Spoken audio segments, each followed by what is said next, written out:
अस्सलाम वालेकुम, सुबह खैर, सत श्री अकाल जी, नमस्ते और लंदन से गुड मॉर्निंग। उम्मीद आप खैरियत से होंगे। आज जी जो व्लॉग मैं शुरू करूंगा वजाहत मसूद का शुक्रिया अदा करते हुए। खूबसूरत आदमी है वो और बहुत धीमे मिजाज का सही उस्ताद है ना, पढ़ाता भी रहा है असल में। वो उस्ताद ही है बेसिकली, तो टीचर है मतलब। तो उसने आज कॉलम में जो स्पीकर का असद कैसर, हमारा जो नेशनल असम्बली का जो शर्मनाक किरदार अदा कर रहा है, एक ज़ाती नौकर बन के, इमरान खान का नौकर बन के जो वो कर रहा है, तो वजाहत मसूद ने हमें याद दिलाया है कि ज़रा ठहर के दम लेके एक दफ़ा ये देख लिया जाए कि स्पीकर का काम क्या होता है और ये स्पीकर जो है इसकी हिस्ट्री क्या है। मैं थोड़ी सी आपको उसके कॉलम से पढ़ के सुनाऊंगा। अब वो बताते हैं हमें कि 14 नवंबर 2019 को सर लिंडसे होयल को बरतानवी हाउस ऑफ कॉमन्स का स्पीकर मुंतखब किया गया, यानी यहाँ इंग्लैंड की पार्लियामेंट का स्पीकर, नेशनल असम्बली समझ लें। इस मौके पर दुनिया की कदीम तरीन जमहूरियत के नौ मुंतखब स्पीकर को पार्लियामेंट के कुछ अरकान बाकायदा घसीट कर उनकी नशस्त की तरफ ला रहे थे। संजीदा तकरीब में उम्र रसीदा लिंडसे होयल को यूं धकेले जाना कुछ अजीब सा लगा।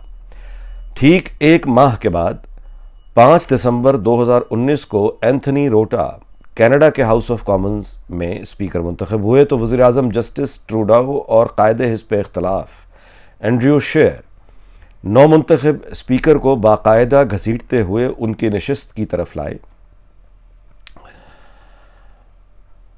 मालूम हुआ कि नौ मुंतखब स्पीकर को डंडाडोली करके उनके नशिस्त तक पहुंचाने की जड़ें जमहूरी तारीख में मिलती हैं।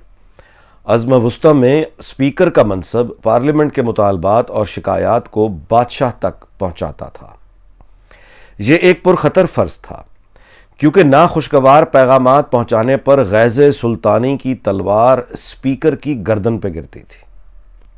ठीक है, यानी ये कि स्पीकर जो है नेशनल असम्बली का, उसने नेशनल असम्बली के जो मुतालबात हैं, अवामी मुतालबात, वो स्पीकर ने लेके उस वक्त के बादशाह के सामने जाने होते थे और बादशाह को ये कहना होता था कि कौम ये चाहती है, लोग ये चाहते हैं। बादशाह ने उस पर इतना वो आग बगूला होता था गुस्से से कि वो स्पीकर की गर्दन उतरवा दिया करता था, कटवा दिया करता था। यहां अब आज कोई जालिम पाकिस्तान में इतना नहीं है कि वो स्पीकर असद कैसर की, यानी वो आइन के मुताबिक अगर अमल करे और कौमी असम्बली का इजलास आइन के मुताबिक अगर ये बुलाता असद कैसर, तो असद कैसर को ये डर नहीं था कि इसकी गर्दन किसी ने उतार देनी है। बहुत इंपॉर्टेंट है ये। जो कैरेक्टर होते हैं ना कौमों के, वो नारे लगा के नहीं आते कि मैं बड़ा गैरतमंद हूं, जिंदा पाइंदा कौम है। नो, गाने गाने गा के नहीं आते कैरेक्टर। ये यहां का कैरेक्टर अब वजाहत मसूद बता रहे हैं कि 1394 से 1535 तक, 1394 से 1535 तक बरतानवी दारुल अवाम के 7 स्पीकर्स अपने फर्ज की अदायगी में फांसी पा गए। फांसी पा गए 7 स्पीकर। ठीक है, असद गैरत, असद कैसर, असर गैरत, यानी असर कैसर का गैरत से कोई ताल्लुक नहीं है। असद कैसर जितना मर्जी छलांगे मारे कि मैं बड़ा गयूर और मैं ये और हमारी तो हिस्ट्री, कुछ नहीं है, कुछ नहीं है हिस्ट्री। असद कैसर एक बेगैरत आदमी है, यानी जाती नौकर मुलाजिम है। यानी ये जो स्पीकर्स जिनका वजाहत मसूद ने जिक्र किया है, ये थे वो लोग जिनकी कुर्बानियों की वजह से बरतानिया में जमहूरियत के ये सम्राट हैं, ये सेकुलर स्टेट है। अल्लाह की बरकतें और रहमतें इस माशरे पर दिन और रात बरसती हैं। ये इन लोगों के खून है। ऐसे असद कैसर ने, अगर ये असद कैसर जैसे जाती नौकर और गुलाम मफाद परस्त अगर यहां बरतानिया में भी होते तो ये सम्राट ना होता, यहां आज भी एक बादशाह बैठा होता। कुर्बानियां देनी पड़ती हैं अपनी कौम के लिए। 1394 से 1535 तक बरतानवी दारुल अवाम के 7 स्पीकर अपने फर्ज की अदायगी में फांसी पा गए। आज हालात बदल चुके हैं, लेकिन स्पीकर को रवायती तौर पर घसीट कर उसकी कुर्सी तक लाया जाता है ताकि उसे याद रहे, उसे याद रहे, उसे याद रहे कि स्पीकर का मनसब मुखालिफ धड़ों में गैर जानिबदार रहते हुए ऐवान का तहफ़्फ़ुज़ करना है। अब इस पस मंजर आगे फिर वो अपनी तारीख में चले जाते हैं, जो ज़ाहिर है कि मातम के अलावा क्या है।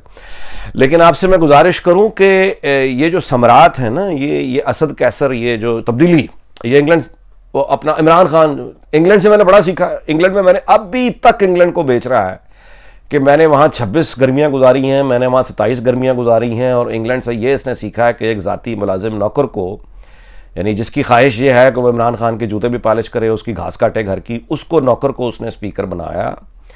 और वो स्पीकर जो असद कैसर है, वो अपने तौर पे जिस चीज़ को गैरत समझ रहा है, जिस चीज़ को वो समझ रहा है कि मैं धड़ेबंदी के साथ रहूँगा, यानी वो फ़ख्र उस स्पीकर को, हमारे स्पीकर को फ़ख्र है कि मैं आइन को नहीं मानूंगा, मैं अवाम की, कौम की, अरकान असम्बली की, जमहूरियत की रवायात को नहीं मानूंगा।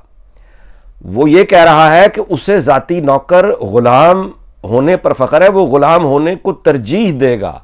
नौकर है, नौकर था, नौकर रहेगा। उसे अपनी गुलामी नौकरी पर जिसको तरजीह दी है उसने अपने फ़र्ज पे, उस गुलामी और नौकरी और गलाजत जो असद कैसर के अब चेहरे के साथ हमेशा के लिए लिख दी गई है, उसे फ़ख्र है उस पर। अच्छा, इसके ज़ाती ख्यालात असद कैसर के इमरान खान के बारे में बिल्कुल वही है जो परवेज़ खटक के हैं। लेकिन जाहिर है कि ज़ाती मुलाकातों के हवाले नहीं देने चाहिए, तो मैं नहीं दूंगा।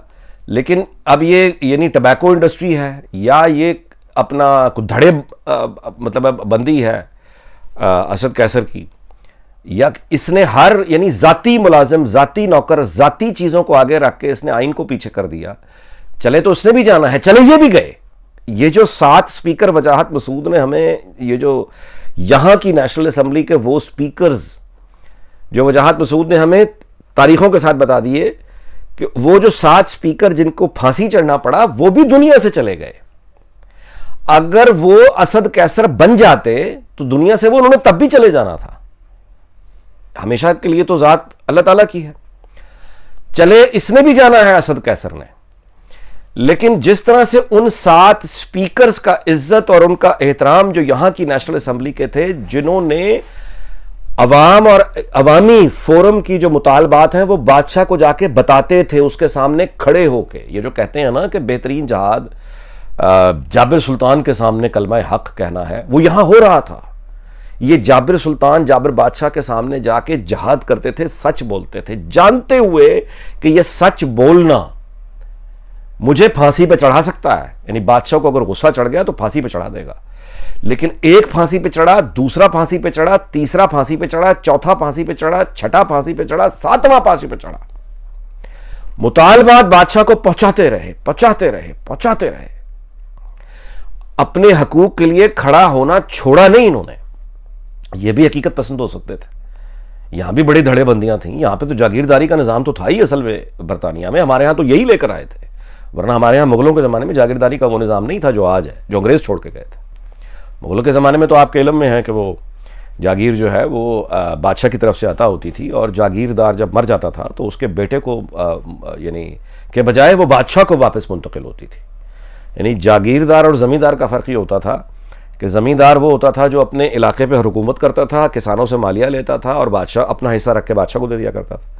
जागीरदार वो होता था जिसके जो अपने इलाके में मालिया इकट्ठा करता था और अपना हिस्सा रख के बादशाह को देता था। लेकिन जागीरदार और ज़मींदार का फ़र्क ये होता था कि जागीरदार जो है उसके पास फ़ौजें भी होती थीं, यानी घोड़े और घोड़सवार, जो वो बादशाह के तलब करने पर जागीरदार पाबंद होता था कि वो फ़ौज का हिस्सा, लड़ाके लोगों का, यानी फाइटर्स की एक ख़ास तादाद वो बादशाह को, जब भी बादशाह को ज़रूरत हो, वो बादशाह को जागीरदार वो फ़ौज का हिस्सा एक दिया करता था। ये जागीरदार ज़मींदार का फ़र्क था। लेकिन जब जागीरदार मरता था या ज़मींदार मरता था तो उसकी जो जायदाद है वो उसकी औलाद को नहीं जाया करती थी, बल्कि बादशाह को वापस जाया करती थी। और बादशाह फिर उसी इलाके में एक दूसरा आदमी जो उसके नज़दीक मेरिट पर पूरा उतरता था, बादशाह के मेरिट पर पूरा उतरता था, उसको वो नया जागीरदार या ज़मींदार अपॉइंट कर दिया करता था। ये जो हमारे यहाँ फ्यूडलिज्म में ये जो मामला आया ना, ये शाह महमूद कुरैशी, टवाने, ये जितने भी हैं अंग्रेज़ों के मतलब फारिग लगारी शगारी जितने भी हैं, ये खोसे, ये टवाने, ये रोब शोब डालते हैं, नौकर हैं सारे अंग्रेज़ों के, बलोच सरदार, ये पख्तूनख्वा, ये वो अंग्रेज़ों से जिसने भी जागीरदार ली है, गद्दार थे, ये गद्दारों की औलादें सारी। तो ये जो निज़ाम है अंग्रेज़ ने जो दिया था वो इनके यहाँ होता था कि जागीरदार का बेटा जागीरदार। तो इन्होंने फिर जो जागीरदार गद्दारों में हिंदुस्तान पूरे में बनाए, उनमें फिर इन्होंने ये सिस्टम, क्योंकि ये अपने यहाँ इन्होंने ख़त्म किया। अपने यहाँ फ्यूडलिज्म को खत्म किया, यहाँ इंडस्ट्रियलिस्ट आए, वहां इन्होंने इंट्रोड्यूस किया क्योंकि इनको ये मालूम था कि मुआशरे को गुलाम रखने के लिए जागीरदाराना निज़ाम बड़ी बेहतरीन चीज़ है। इन्होंने खुद सदियों गुलाम रहे उसके। तो बहरहाल वीलॉग इस बात पे ख़त्म करते हैं कि जमहूरियत जो है ना, ये अपने सम्राट बिला वजह नहीं जमहूरियत आया करती, असद कैसरों से नहीं आती। आप मेरे पास में ये कुर्बानियां होती, कोई अशराफिया यार पागल है कोई आपको ताकत दे देगा, यानी शानदार दलाल से मुतासर होकर, उसके लिए एफर्ट होती है। लेकिन फिर उसके जो नतायज निकलते हैं, अब यहां जमहूरियत है ना, तो उसके जो नतायज हैं हम उसके तसव्वुर नहीं कर सकते। इस मोबाइल फ़ोन पे कभी ड्रामे और फिल्मों के अलावा और ये बकवासबाजी वीलॉग बशमूल अनीक नाजी के अलावा कभी ये भी आप गूगल करके देख लिया करें यूट्यूब पे, या मतलब है उस पर तलाश कर लिया करें कि जो local government of United kingdom क्या है। उसके बाद जो यहाँ की लोकल गवर्नमेंट है, मैं जिस इलाके में रहता हूँ हेलिंगडन, HILLINGD फॉर डेल्टा DON, यानी हेलिंगडन काउंसिल। अगर ये मतलब आपको नाम, तो ये जो यहाँ का प्राइम मिनिस्टर है इस वक्त बोरिस जॉनसन, उसका हल्का है ये बतौर MP जहाँ मैं रहता हूँ। तो हेलिंगडन काउंसिल, आप उनकी वेबसाइट पर जाकर देखना ज़रा शुरू करें कि सर्विसेज लोकल गवर्नमेंट क्या दे रही है अपने हर शहरी को, और आप हैरान हो जाएंगे कि गोया आप किसी होटल में बैठे हैं और आप उनको, यानी उस तरह की 5 स्टार कंट्री, एक 5 स्टार काउंसिल या 5 स्टार कंट्रीज वो है। यहाँ जब एक बूढ़ा आदमी डिसेबल होता है या कोई ज़िंदगी में किसी वक्त भी डिसेबिलिटी का शिकार हो जाए या कोई स्पेशल आदमी हो, तो ये उसके दोस्त, भाई, औलादें, चाचे, मामे, अंकल, उनका कोई एहसान लेने की ज़रूरत नहीं होती किसी की, कि वो दोस्त होंगे, वो माँ होगी, वो बाप होगा, वो औलाद होगी, भाई होंगे, बहन होंगे, जो उनकी शामत आ गई कि डिसेबिलिटी, और वो एहसान लिए चला जा रहा है अपनी बीमारी में, अपनी औलाद का कभी अल्लाह माफ़ करे औलाद का एहसान लेना, यानी अल्लाह माफ़ करे, यानी बाप को तो गिविंग ही रहना चाहिए ना सारी ज़िंदगी।